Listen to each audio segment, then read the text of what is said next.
Thank you for coming out here tonight and celebrating this afternoon and celebrating Maggie's birthday with us. To start off the lineup strong, we have a wonderful representative from Johns Creek that we all know and love, Dr. Representative Michelle Au. Come lead us off, please. Thank you so much. Of course. Thank you so much, and thank you everyone for turning out today to help celebrate Maggie's birthday and to support her campaign. Thank you everyone for being here. Now, I think I'm probably not the only one to feel this way, but I've been waiting for this day for, was it 2.5 years? Right? I've been eagerly anticipating this. And the reason that I've been extra eagerly anticipating this is that Maggie is a very special candidate, right? We live in a swing district or swing, area in the center of a swing state, right? So we've seen our share of a lot of political action, especially in North Fulton, Gwinnett, and South Forsyth, right? Let me tell you something about Maggie that makes her special. And the reason that we are here to support her is that Maggie, even after running a really tough race in 2022 and not getting the results that we all wanted, she never stopped, right? Maggie never stopped working, right? And we all saw this because we've been plugged into a lot of different campaigns since then. Maggie kept showing up. She kept working for other candidates. She worked on other campaigns. We remember how hard she worked with Laura Vardian's campaign when we were actually all right here in the same clubhouse, right? She kept showing up to community events. She kept showing up to, rallies and protests. She kept showing up for our national races and all the way down to our local races, right? And that's really what you need to do, because I will tell you that it is tough to run an election, right? It's tough on you. It's tough on your family. It's a lot of work.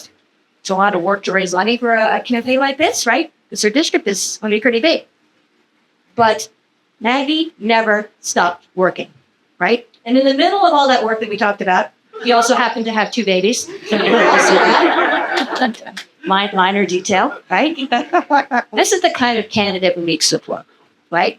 Okay, so we see a lot of action in this area. Some candidates are stronger than others. Maggie is the best amongst, right? I always talk about Maggie, and I was just there, like, this is exactly what you should be doing.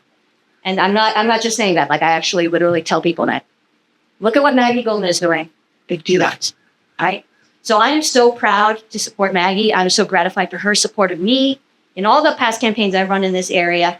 And I hope that everyone who is here, obviously, if you're here on a Saturday, you know how important this race is. You know how great of a candidate she is. And you know that 2026 is going to be a really important year here in Georgia. And this is a really great opportunity for us to flip some seats, because this is, let's remember, a midterm year in which people are going to be very open to correcting a lot of the stuff that we're seeing, not just at the national level, but all the way down. And in a state as important electorally as Georgia, we really need to show up to show not just our state, but the entire nation what this state is made of. So thank you so much for supporting Maggie. Whatever you donated to her, make a plan to donate again, or just double your contribution today. That would be convenient. And now I'm pleased to introduce my friend, Fulton County Commissioner Barrett. Thank you, Representative. Thank you all. This is such a great turnout, Maggie, and happy birthday. She's busy already. She's already. Okay. I want to kind of continue on with what the representative was saying. Maggie and I, of course, first met because we ran for county commission at the same time. She was running for this district and I was running for 3, and everybody lumped us together in every single thing. They were like, Maggie Goldman and Dana Barrett. And so we really we went through the trenches of that race together. And, I was able to win over an incumbent Republican, and Maggie's going to do that this year. So we're really excited about that.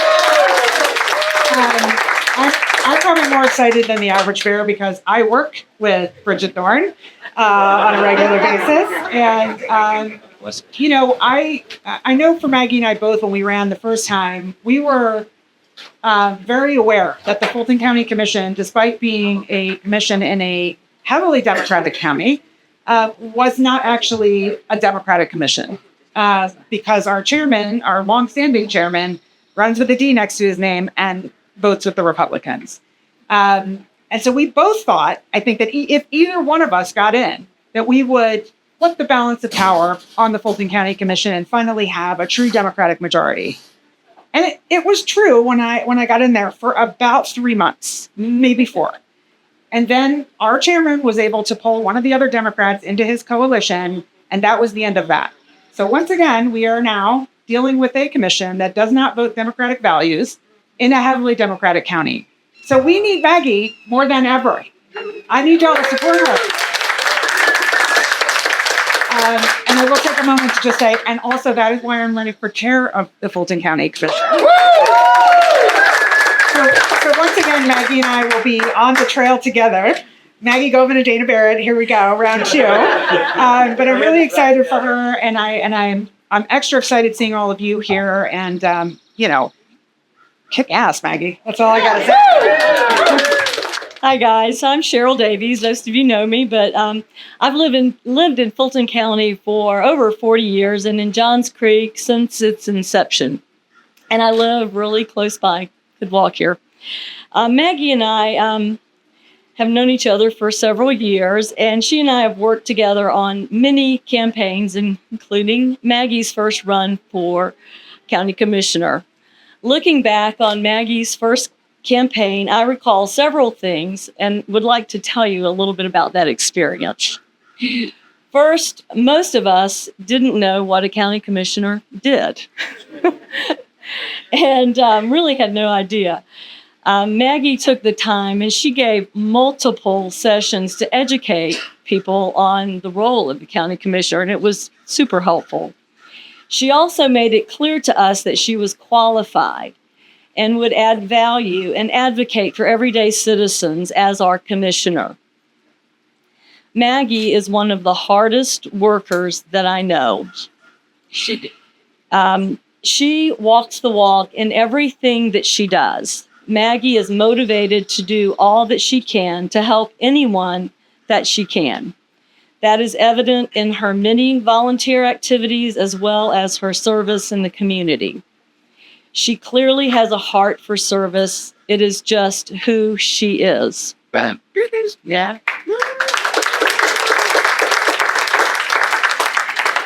Between Maggie's work in real estate, many community activities, volunteer activities, and political events, how on earth does she manage it with a family, a husband, and 3 very young kids? I've gotten to know Maggie and her sweet family pretty well. She is such an attentive mom. I am in amazement of all that she can accomplish successfully. I think that when the last election was over, we just assumed that she had it in the bag.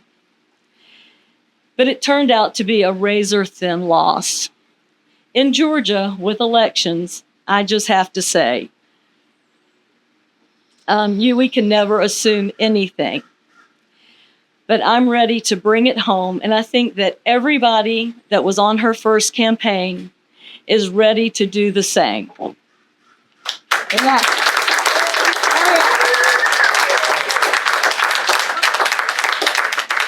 Maggie will give it her all. She will give it her best. She's knowledgeable. She's got what it takes. She knows the job backward and forward, and she'll put in the work. She's got a great family. They're very supportive of her. She's ready and willing to put it out there and win this. Yep. I hope you'll join me in enthusiastically supporting Maggie Goldman as the next Fulton County Commissioner. All right. Thank you so much, everyone, for being here today. Can everybody hear me? I feel like I can able to hear me. So I hope you've enjoyed the music by Kelvin and Rob.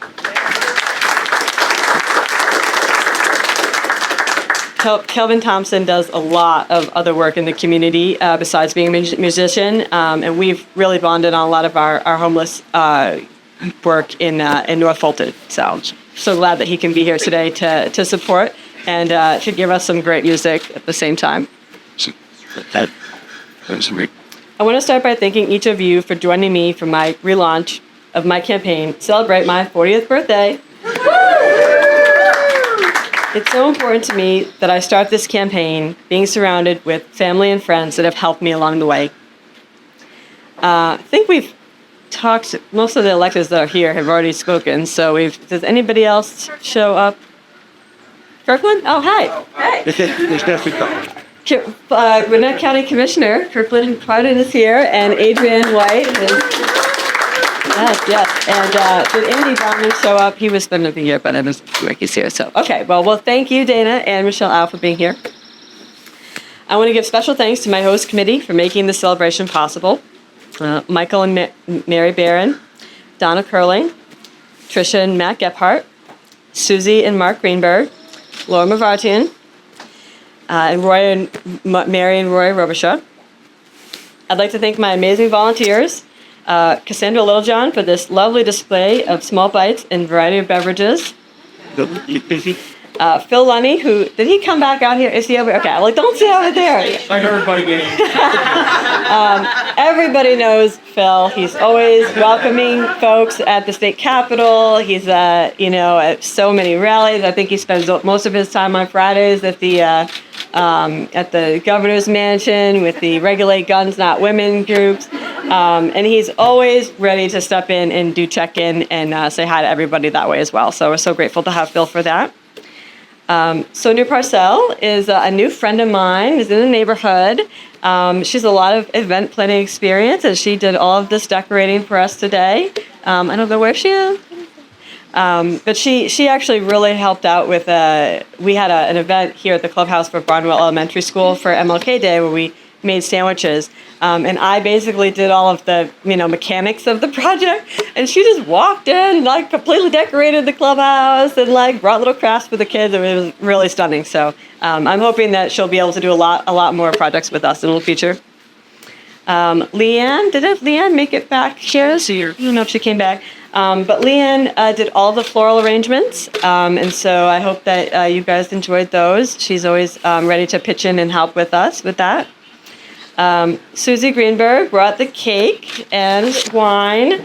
I'm really so grateful for all of the, overwhelming commitment from Susie after her run for House District 53. She's been nonstop in terms of helping other candidates already this year, and so grateful to have her with us. Where is Susie? Back that way? Okay. Jean, where is Jean? Jean, okay. So Jean is 4 doors down from me, and she has been helping me with call time while I've been inviting all of you here today, and even came over yesterday and helped me with my remarks. She and her husband Van have been really involved in the campaigns that I've been involved in since I've lived here, and I'm so grateful that they live 4 doors down so that they can continue to help me. Thank you, Michelle Au, for welcoming us and for her kind words. And Commissioner Barrett for sharing with us her experience on the Fulton Commission and how we desperately need to replace the current District 1 Commissioner. And I look forward to a robust chairman's race. For once, there's a race on the ballot that might help raise the profile of my own race. So hopefully when I tell people about the commission, they might have heard of the chair race at least, right? And maybe they'll know what I'm running for.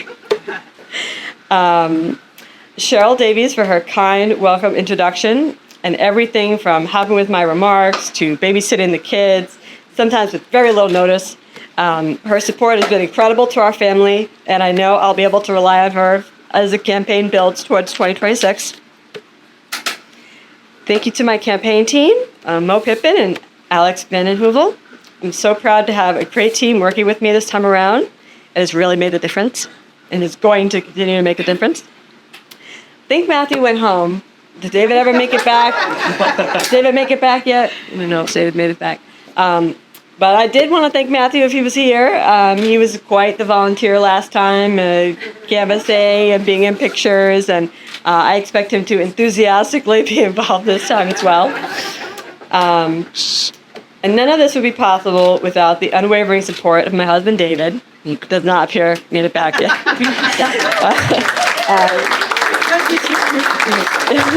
who quite literally makes it possible for me to spend as much time as I spend involved in political and community activities by supporting our family and often being the parent watching the kids so I can be with all of you, which is apparently what he's doing now. or he's taking his. Is he coming? Is he making it back? Did he come out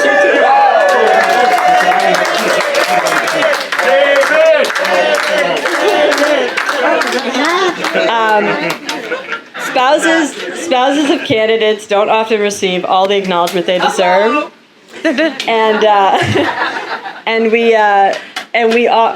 so can we offer a round of applause for David and all of his support as he makes his way back?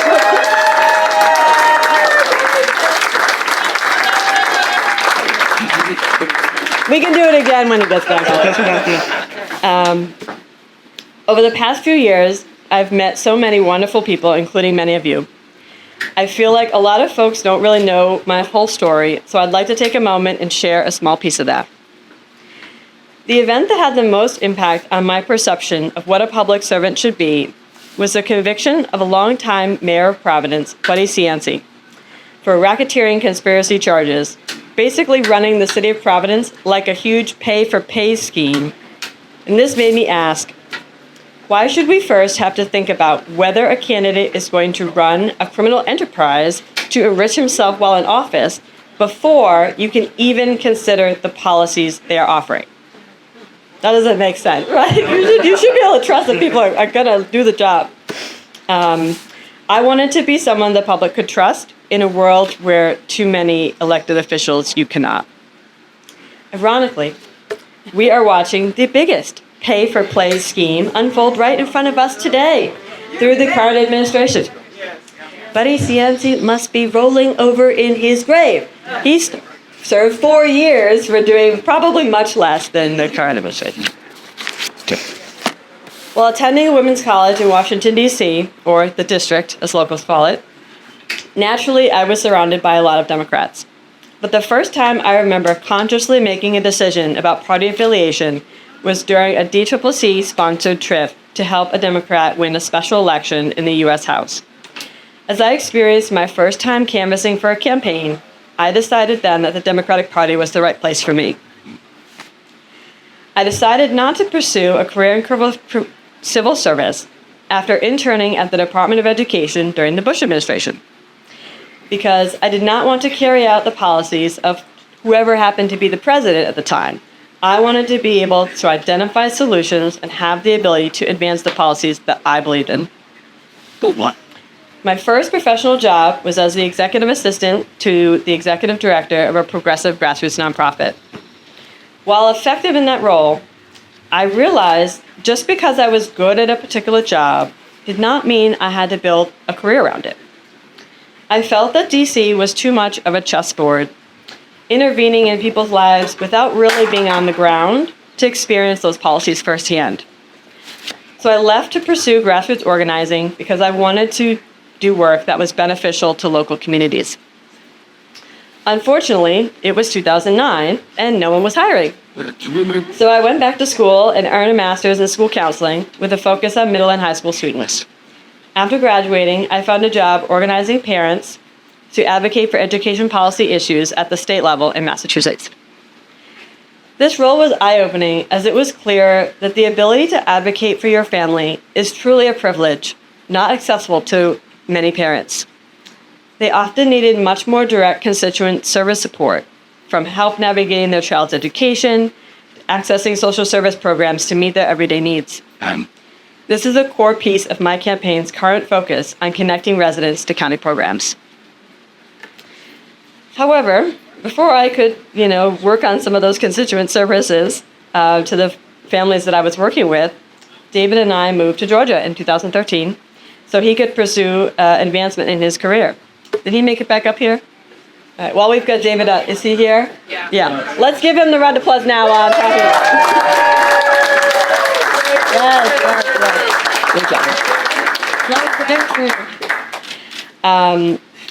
I first learned about appealing property taxes with our first property tax assessment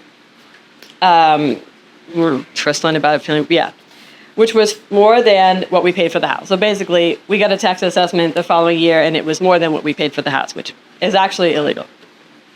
After successfully appealing and reducing our property taxes, I was talking to a neighbor who said that most homeowners don't know about the property tax appeal process, and if they do, they're often intimidated by it, causing them not to try at all. I took that as an opportunity to combine my desire to serve the public and educate homeowners about opportunities available to them. For example, over the last 9 years, I developed an educational guide for homeowners to file their tax appeals and win reductions through the Board of Equalization process.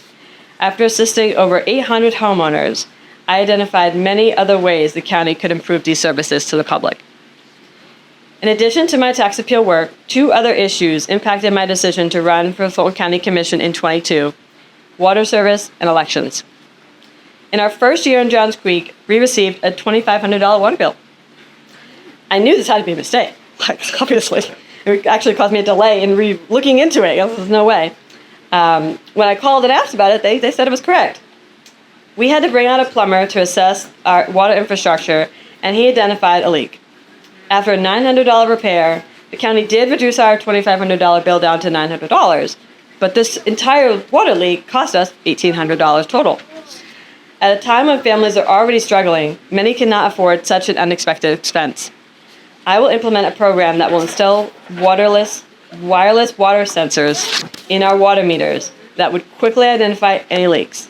Early identification prevents the unnecessary waste of clean water and can save homeowners thousands in unexpected water bills. We should talk about that. Well, I heard that already. Voters in 2021 were concerned about the state taking over the Fulton Elections Board, something I talked about a lot, placing our votes in the hands of conspiracy theorists who did not believe that Joe Biden won the election in 2020. Before my opponent won the seat in '22, she spent every public comment session at every commission meeting asking to reduce necessary election funding and demanding access to election processes that could put our voting systems at risk. Since she has been elected, she has focused solely on using her position to chase conspiracy theories about our elections.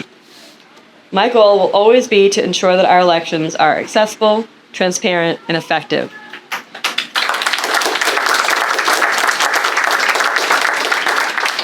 And not held up by frivolous investigations led by conspiracy theorists. Presently, I'm a board member of Family Promise, which operates a rotational emergency shelter, and chair of the Fulton Homeless Continuum of Care Board, which oversees the use of HUD funding in Fulton County. This work has driven my passion for improving the services available to those individuals in our community facing housing insecurity.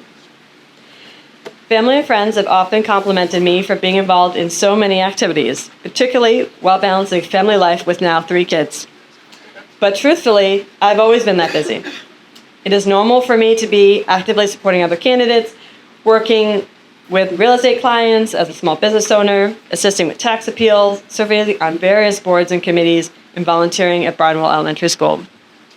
I'm not going to slow down when it comes to serving our community as your commissioner.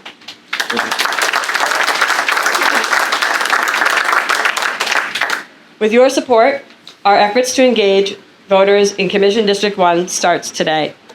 We will mobilize voters to get involved in the upcoming special election for State Senate and the municipal elections this fall. These will be great opportunities to reintroduce myself to voters and train our campaign's volunteer force ahead of the election for 2026.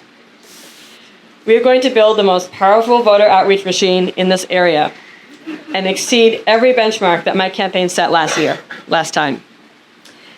All of you have already been so wonderful to support this movement by joining us today.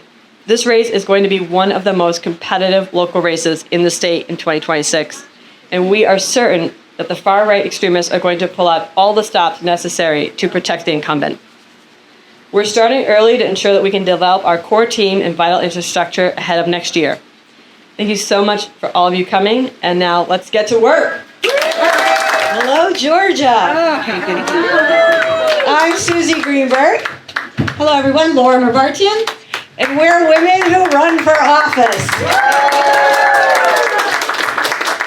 We are so pleased to be here in support of Maggie Goldman in her run for Fulton County Commission number 1 because it is hard for women to run for office.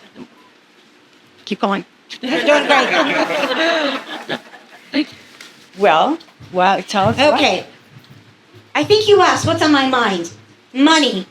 Money is on my mind. Because not only do we need hard work, but we need money. In relationships, it's not just about love, you need money. Right? We're all in a relationship with Maggie. We're all in a relationship with our county. We're all in a relationship with our country and our values and what we want to do. And in order for that to thrive, we need money. Here's what I learned from my campaign. Early money is the most effective, period. And there's 2 types of giving. And I encourage all of us. The one giving is you give out of obligation, you give to check it off your to-do list, to say, to feel good that you did it. The other type of giving is give because we want Maggie to win. Giving to win is different than just giving. And that is what it's going to take for all of us this election cycle to start thinking along those lines. Also, we know that money today is worth more than money tomorrow. Inflation, our dollar value is going down, right? All of that. So my call today is whatever it is that you've budgeted, whatever it is that you can give, let's give it to Maggie's campaign now so that she can start planning and create a budget. If you have more later, great. No candidate is ever going to say no to money later, right? But I can tell you it is most effective upfront. And the other piece that I learned is we need everybody's help. Please call 5 friends and ask them to donate. Let's help the candidate, truly help the candidate by calling friends, letting them know about Maggie, and asking them to donate. And then the other thing, why do candidates need money? To get in front of voters. Let's get Maggie in front of voters. Let's make sure voters know who Maggie is. Start talking to people in your neighborhood. Start meeting people in your neighborhood so you can do a meet and greet. There's more that, of course I said money is most important, which unfortunately in this country it is. That's the way elections are done. But it's also about relationships in our community and then bringing Maggie into that community. So, and then the other thing, volunteering. Volunteering early also helps. We got to go knocking on doors early. And paid canvassers are not effective. Volunteers are. So give money to win. Make friends so you can introduce them to Maggie. Call your friends and let's volunteer. That's my piece. Thank you, Laura. So you might be wondering, what does she need money for? And the truth is that Maggie needs money to have voter engagement, about 7 pieces of engagement per voter. What does that look like? Mail, digital, maybe some streaming commercials. It also looks like canvassing campaign and phone knocking and phones and Postcard. postcards. Thank you, Georgia Postcard Project. But running for Fulton County District Number 1 is a big, big job. There are many challenges here. Let me just tell you a few. There are over 135,000 registered voters in District 1. That means she has this team should be knocking on over 68,000 doors. 68,000 doors in a geographic area that is something like 30 square miles. That requires money. So the truth is, your early investment will help Maggie create a winning strategy. And this time, your investment is going to flip the seat. Maggie gained critical experience and name recognition in 2022. And while you know that Maggie did not win that seat, she lost it by 394 votes, less than 0.5%. There were, to my research, 72,410 votes cast, and Maggie lost it by a hair. This time, it's going to be different. Why? Maggie's prepared. We've made our investment. And the trends in the district they suggest that the district is ready for Maggie. In particular, Kamala beat Donald Trump 54 to 46% in 24. And Bob Christian, who ran as the Democratic candidate for Congress, beat the Republican incumbent, Rich McCormick, by 251 votes. He only had to beat him by one, right? Maggie only needs to win by a very small percentage, but she can do it. The district is ready for it. We've made our investment, and with our help, Maggie will cross the finish line with the W. What do we need to do? Dig deep, become an early investor, Sign up to volunteer. introduce her to your networks, and history will thank you.